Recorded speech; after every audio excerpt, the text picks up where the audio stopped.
some of the brain cells we had left there from the Kung Fu spice wasn't. You got brain cells left? Was it operating? Where'd you get those, man? I didn't know they sold those now. He's holding out on me. Guys, thanks for joining a special broadcast here. As requested, Wild Jim is on the podcast with me tonight, and it looks like we're filming from a Cracker Barrel. We are not. This is it's a place that I've got here in Tulsa, a little homey Airbnb. And it's very, very nice. Okay, they shut down the Cracker Barrel or we broke in. What can I say? That's what happened. Okay, that's pretty much what happened. So here we are in the Cracker Barrel. And so, Jimmy, lead us into a few more stories that were surfaced last night. I'll let you begin. I just entitled this one, Chewbacca. So, in a previous podcast, you've all met Drew. Like I told you, he was the ladies' man. He was like the cute little baby boy. Now he's got this big old beaver growing off his chin, but whatever, that's his business. He goes to this gentleman's club, if you will.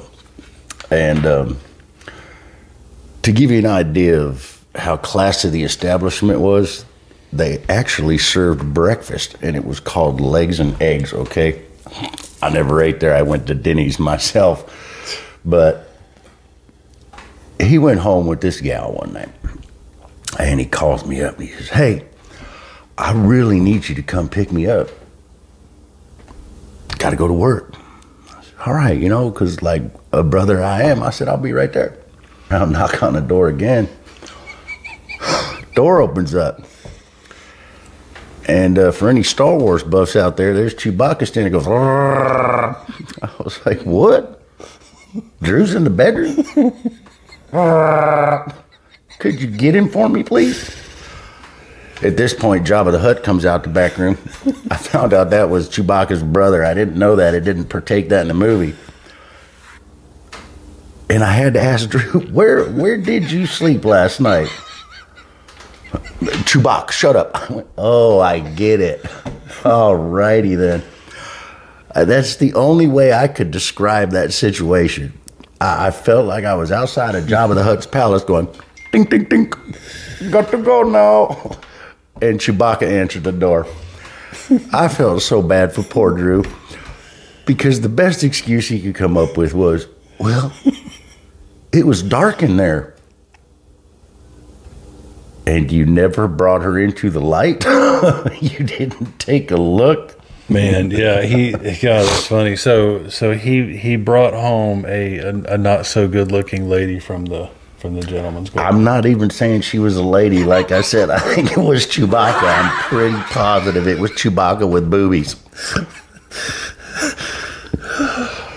Her boobs had okay, maybe it weren't that long, but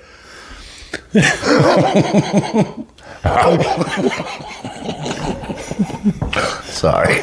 All right. So he was quite the ladies' guy, and he liked Wookiees.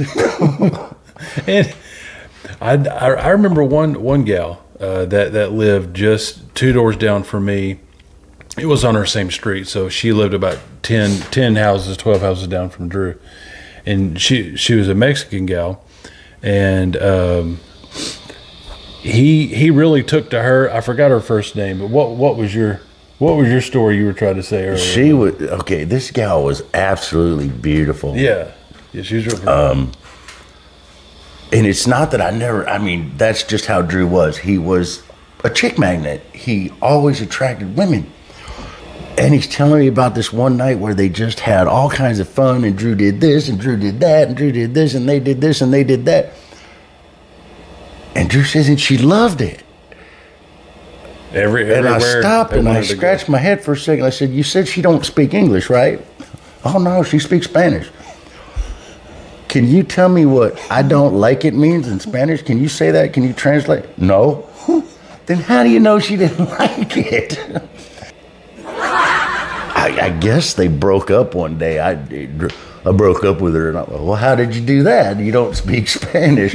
But next thing I know, well, she's got like 15 cousins that live in the neighborhood that are all over at her house now going, hey, you broke up with our little niece or what? Whoa, dude, you're really crossing that boundary. You need to take some Spanish lessons, Drew. You really do. Gotta love the kid, man. I do. He is the greatest person. Hilarious. I miss him. You said last night with Drew, how do you know she's not having a good time? How do you know? I don't know. She don't speak English. That's hilarious. Hilarious. Every girl loved him. He was so cute and squishy. And we get pulled over one night in his car, if you want to call it that. It was a boat. Black Oldsmobile that got stolen. That's the same one. And his taillight lens was busted out. Now, we worked at Home Depot. And anybody that's ever shopped at Home Depot knows, as you're exiting the building, there's usually an orange cart there that has tie string and red flags. Well, his taillight was out and it was blinding people. So he gets pulled over and it's a female officer. I look in the side view mirror and I see her. She was very attractive. And the first thing I said to Drew was, please, Drew, do not hit on the female officer. Okay, gosh. She walks up, asks for driver's license, registration, insurance, the whole 9 yards. He goes, well, hey, darling, how you doing? No, Drew, that's exactly what you're not supposed to do. And she took his identification and stuff and walked back to the car. And I remember her coming back and saying something to the effect of, you know, I was just going to tell you about it and let you go, but now I'm going to give you a written warning to get it fixed. He looked at me all puzzled like, wow, that didn't work. She's a cop doing her job. I told you not to hit on her. I'm a little bit older than you, and you didn't listen, so guess what? Now you got to get it fixed. And the worst part is you work at a Home Depot where every day you walk out of that store, there's that little cart with those little red flags you can tape right over your taillight. Why didn't you do it? I'm sure somewhere in the back of Drew's mind, he was thinking the whole time, well, if I get pulled over and it's a female officer, I'm going to get away with this because I'm going to hit on her and it's going to be just fine. Gotta love him. Man, I'll tell you how you didn't really get into the kung fu spice that they were selling out there in I was a weed smoker and I still smoke it. I'm sorry, it's my go-to. It's what I do. We don't know relax. what they were putting, medical.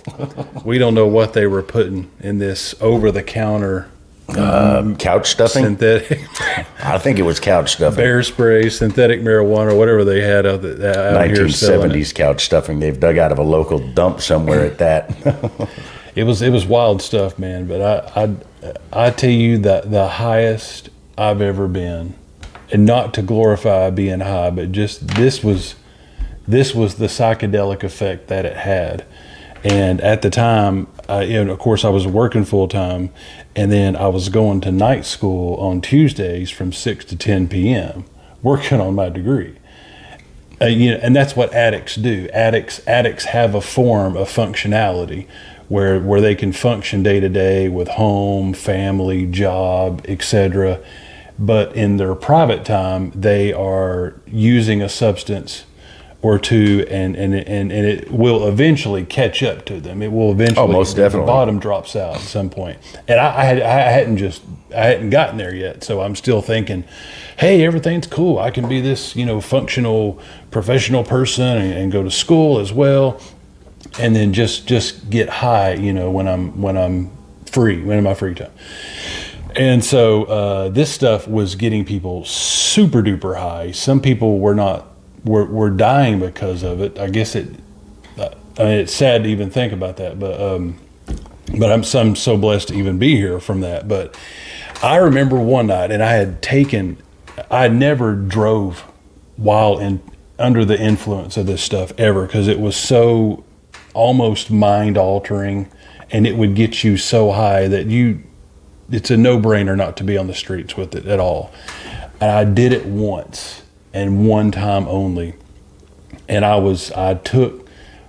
got high right after class, because when you're in the addictive process, you reward yourself with your substance. You're getting away with life, and nobody knows what you're doing under the table. So the lie is, hey, I did XYZ today. I get to reward myself with fill in the blank. That's the addictive cycle. Right, you right, think right. you're doing yourself a favor.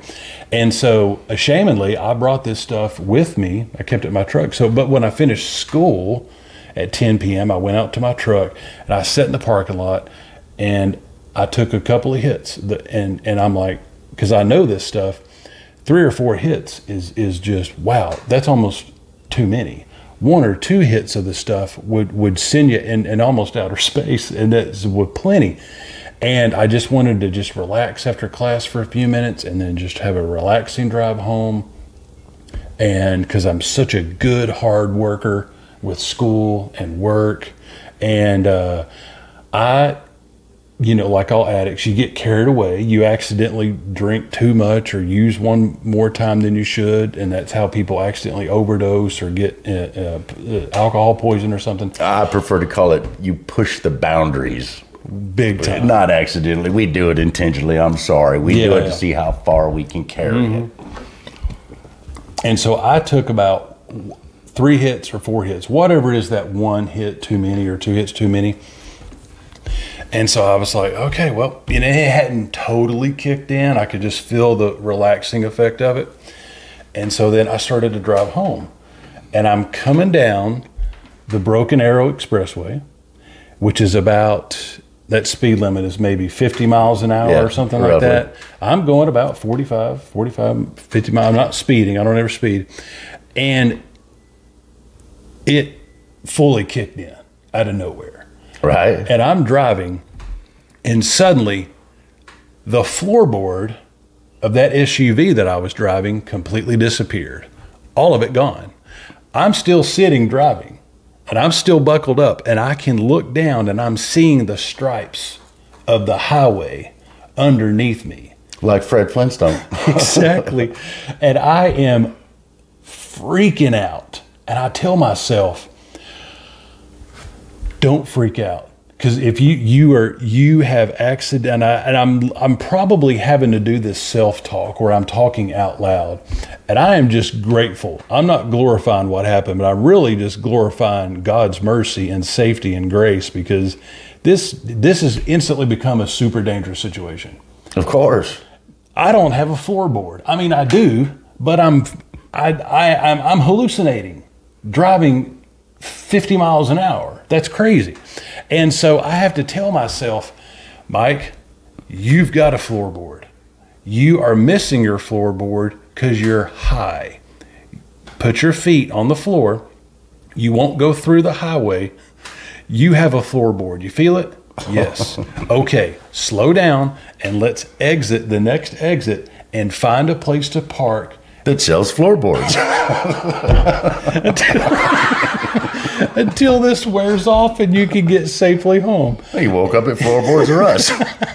Wait, why am I here again? I sobered up. I love it, brother. I know the feeling, though. That's funny. That's funny stuff. And so I'm having, and I'm still doing this, and I'm telling you, the stripes of the highway just keep coming. I'm going, whoa, this is crazy. And so I exit off, I think at Harvard Avenue, right there where the Reesers is. That's a supermarket here. Can't say that name. That's a brand name.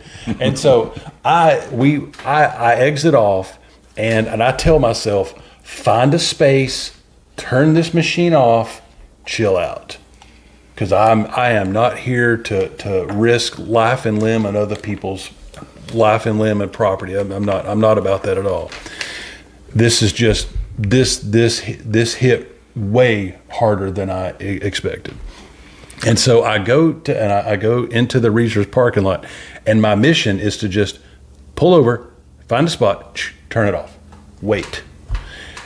Instead, this stuff has me circling the parking lot, and I'm circling the parking lot at probably like 5 miles or 10 miles an hour, like super slow. And I see this. I'm driving in front. Then I'm circling. I'm in front of the Reezers, and there's people trying to get across the crosswalk, and I'm like, oh, there's people. Okay, stop. Let the people cross. And I see a cop car over there, and I'm just like, Michael, turn your car, find a spot, turn it off. And it was so weird that I couldn't. It totally has. Comprehend. Yeah, you can't make sense of anything you're doing, even though you're kind of trying to. Like how you have a dream, when you're running or fighting somebody or something. And so I found a spot. Like I'm like, okay, good. Like I'm glad I seen the cop car because it kind of like shook me up some. Right. And I'm like, oh God, I got to find a spot. And I hope I'm not driving like somebody who's under the influence because that cop car. And then so now I'm all paranoid and turning around. But anyway, and I called Drew and I said, Drew, we got a red hawk down. Because my truck I need a car with a floorboard now. Can you deliver a floorboard here to 31st and Harvard? And I told him, I said, Drew, he says, what's wrong? I said, Drew, I'm so sorry. I got high on my way home from school. He's like, huh? And it doesn't make sense. You're getting your degree and you're getting high and you're on your way home. It didn't. And so he says, hey, is your car turned off? Are you parked? You are just 6 miles from home. Let me just talk you through the way home. And he told me, he said, okay, turn your machine on. Are you okay now? I said, I am. I felt it kind of leave. And the floorboard's back, so we're good. And I might get you a T-shirt now that says the day I got my floorboard back. Ow. And so he just kind of talked me through, and he's like, okay, so take a right on Harvard, heading north, right? Huh? I said, yep, I'm good. He said, okay, you're crossing that intersection there. Yep. I'm at 11th. I'm at 10th. I'm at 9th. Okay. You're going to see a Torino up on the left-hand side with no wheels. You can take the floorboard right out of that car. It belongs to my cousin Chewy. Yeah, but that was wild. That was some wild times we had. So I'm super grateful for God's mercy and His protection because we really pushed the boundaries, like you said, and glad everything worked out great. Because we're all in good places with good places in sobriety and recovery and with our family and God now and everything. So. Hey, did I tell you about the time, speaking of cars and crazy stuff, me and Drew was at the train intersection of about, I think it's 8th and Rockford, kind of back there what the warehouses are. Remember when we went on the foot patrol there? And we were parked. This is what drugs does to people. You don't think straight. And so we were parked at this. Here's a train coming by. We're the first one on the car there. And I said, Drew, have you ever jumped a train? He said, what? Huh? Oh. I said, let's get on the train. Because it was moving, kind of slow. I said, we can, and from Tennessee, we would jump on these trains as kids. If it was moving slow, you would jump on it, hang on to the bars, ride it for 50 yards and jump off of it, And that was without doing any drugs? Correct. Okay, that's why you're brain dead now. Because you went from that to an educational level where you say, you know what, I'm going to do drugs and do this. Shee-hoo. So I put my truck in park, and me and Drew get out, and we jump on to this train, and we ride with it for about 50 yards, and I'm like, and I turn around and I see my truck just sitting there at the train crossing. I said, okay, Drew, jump off. Let's go. We got to get back. And so we jump off and we land, just, in this kind of Mario Brothers. kind of a big old ditch. And then we jogged back, and then we got back in my truck and turned it back on. And by then the train was gone, and we keep going. And I'm like, went to press the gas and realized, oh my gosh, there's no floorboard. Stupid truck. That's what drugs does to you. It happened again. So crazy. Here's one I just thought of that we shouldn't tell, but I'll tell it. Once upon a time. But there was something about that downtown area that just it made us kind of want to pretend like we were hobos or street people, or you kind of felt like you were in a Motley Crue or Skid Row video. You're just walking around. When in Rome, do as the Romans. And you're kicking stuff on the railroad track, and we all had stressful gigs, and this was a way for us to really, it was a super dangerous and childish way to decompress. But anyway, one night me and Drew went walking around one night, and we've got a backpack full of brews, which isn't much different from the other 100 people that do it in this neighborhood. Correct, correct. So we're not doing anything. They just carry paper bags. We were lucky enough we had money, we could buy backpacks. And so we walked back behind this warehouse just to have a few beers, and then we were going to walk home. And then we get behind this warehouse, and somebody has taken, and I guess homeless people have taken the leftover cardboard and the cardboard boxes from this shipping department. They have constructed what looked like a miniature 2 or 3 bedroom cardboard fort. Did we ever tell you this one? I remember that. I wasn't there, but I remember. We get into this cardboard fort, and I'm like, wow, somebody has really, I mean, they've got tape on this thing. Maybe the people that work there did it. I don't think so. Well, Osama bin Laden's in here somewhere. I mean, it was pretty impressive. And so me and Drew, we get in this thing, and we're sitting down, and I'm like, well, we'll just chill in this cardboard fort. Should we see if the neighbors are home? And it had like a bed, just a separate compartments, and it was pretty cool. So we were there to have a few drinks behind the warehouse, and so we'll just do it here in this cardboard mansion mini fort. And so, well, we're sitting there, and we're kicking them back. We're throwing the empty beer cans in the cardboard fort there on the bottom or whatever. And we're about, who knows how many we've had at this point. Now, here's where it goes completely off the rails. Like, oh crap, we should have stayed home and just read the Bible tonight. A cop car comes out of nowhere and just pulls right behind the warehouse 15 feet in front of this cardboard fort. Right. And we're like, oh Lord. The homeowner's home. We gotta go. Oh no, this has gone terrible in 1 second. Okay, we are not the ones that we should not be here at all. And you can't run because there's a cop there. All right. Hopefully he'll leave in 4 seconds. Hopefully we don't know. And he's got a floorboard. He's got all the advantages. And so we're sitting in this thing, and I'm going, oh my God, please God, and please get us out of this one. And so he's there now he's not coming to mess with this cardboard mansion. He's there sitting, and we can kind of see through the a cardboard mansion with a peephole.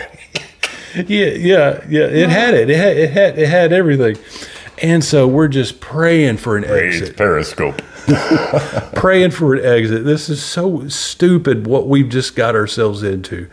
And so we and another car came up. So they were like this. They were like talking through the glass at each other.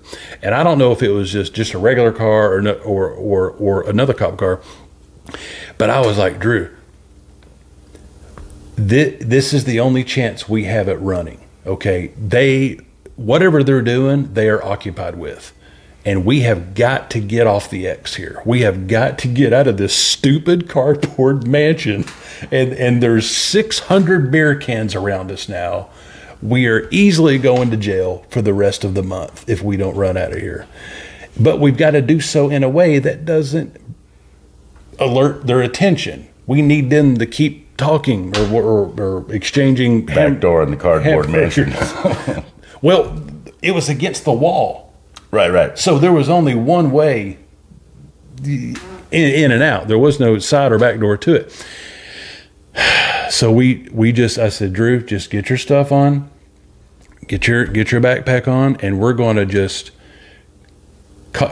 speedily. We're not going to run, but we're going to confidently just kind of exit out of here and go the opposite direction. And we're going to kind of move with a sense of a purpose, but not ran. And we just we walked off very, very briskly out of this thing, and we did not look over at the vehicle. I was just trying to eye it at my side, and I was like, please no lights. Please don't turn those lights on. Please don't. And we reached, thank God, these guys just were so involved in their own conversation about the football game or something like that. I'm hoping that we just looked like two regular people, that they didn't see us. Here's just two street people, which is, there's 100 street, they don't care about, And so I think had we taken off running, we would have probably just been shot. They would have just opened fire on us because it looked so ridiculous probably that oh my God.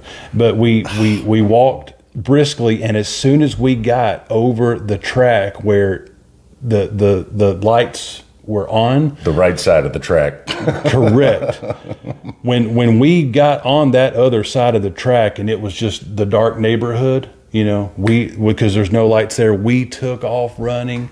We ran straight home. I think we ran till we sobered up. Like, we were that scared, and I was like, man, I am so glad. Thank you, God, for that, for keeping us through such a that could have been some serious big trouble, and I'm so glad. I loved how you said that. We just ran till we sobered up. It reminded me of a great movie. Well, then I hit the ocean, and I turned around, and I just kept on running. Hey, Drew. Hey. Drew's actually, man, I got to tell you, man, Drew, he had some rough times out here, a few rough patches. Got run over. No, I'm not kidding. He got run over. That's a whole nother story. Oh, wow, that is. Me and Drew never talked about that. Yeah, Drew had a mouth on him because Drew was very, I hate to use the word cocky, but he was. And he was very confident in himself, especially when he had friends around. And Drew didn't like people harassing ladies. He didn't. And I guess some gentleman was harassing his lady. Drew, of course, stood up and did something about it. And apparently when he went to leave the establishment we were in, the dude ran him over. It's a wild story. Ran him over with the truck. Yeah. And I mean, that's hard for me to even imagine, like being ran over, but. Well, he had a Wookiee there to lift the truck up, I guess. No, I'm just kidding. That Wookiee, that part of the story, though, yeah, it was devastating on all of us. He was in the hospital for a while, and being the fact that he's already brain dead, we didn't know if it was going to affect him anymore, but apparently it didn't. But I think the coolest thing that ever happened, and I hate to say this because it had to do with us parting ways, was he went back home and he took and got custody of his kids, and he's got a little boy that is just a phenomenal young man. I love talking to him on the phone and everything. And the funniest part is whenever I start telling these stories to Drew, he has to tell me, man, wait, don't say that yet. Let me turn it off speaker because my kid's listening. But then he puts his boy on the phone with me, and I can hear Drew in the background every couple of seconds. What are you talking about? What's going on in the background? We're just talking, Dad. Oh, yeah, can I take the phone to my room? No, it's Jimmy. You can't do that. But Michael's has had the privilege of meeting this young man. I haven't yet, and I will. Good kid. And I'm going to be that Uncle Jimmy that my sister hates so much, but, man, her kids love me to death. Not a bad guy. I just know how to have fun in the wrong ways. Exactly. That's a good mission statement you've got there for yourself. That's true. That accident was absolutely crazy, and I couldn't even believe it until I went to the hospital to go visit him, and I guess he had some broken bones, and he was pretty really banged super banged up, but fortunately nothing that affected him too bad, and he looked like Han Solo after he was frozen in carbonate. And it took Chewbacca a long time to get there to save him. But either way, I'm kidding, Drew. I love you, man. Yeah, we took care of him. He probably spent a few weeks on your couch rehabbing. He spent a few weeks at my place rehabbing, and then ultimately, you know, made the decision to go back home and just kind of restart things there. And it turned out great for him. Amen to that, man. God bless you, Drew. Yeah. Good for you, buddy. As funny as those times were, they were ultra funny and hilarious. I'm glad that we lived through those times. Amen. And today is a brighter, better day, and we've got a brighter, better future ahead of us. And anyway, so grateful for your friendship and Drew's and T-Wells and everybody else here in Tulsa that we got to hang out with. And man, thanks for coming on. My friend, and you are more than welcome. You know that. And next time I'll be out your neck of the woods, and we'll do it out there, man. I'll get to meet some of your friends. And yeah, that's right. Because you've not been out there in the south part of Tennessee. So we'll do some hiking, do some camping, things like that. But anyway, guys, thanks for tuning in. Hope you guys enjoyed this one, and we'll see you on the next one. Take care.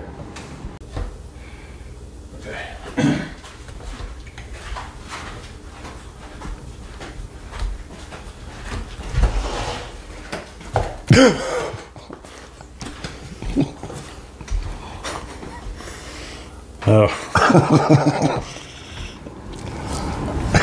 there's it. There you go, air conditioner. Drew, I am your father. No.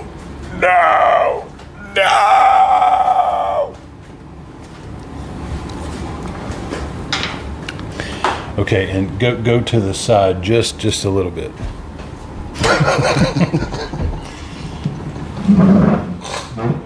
Perfect.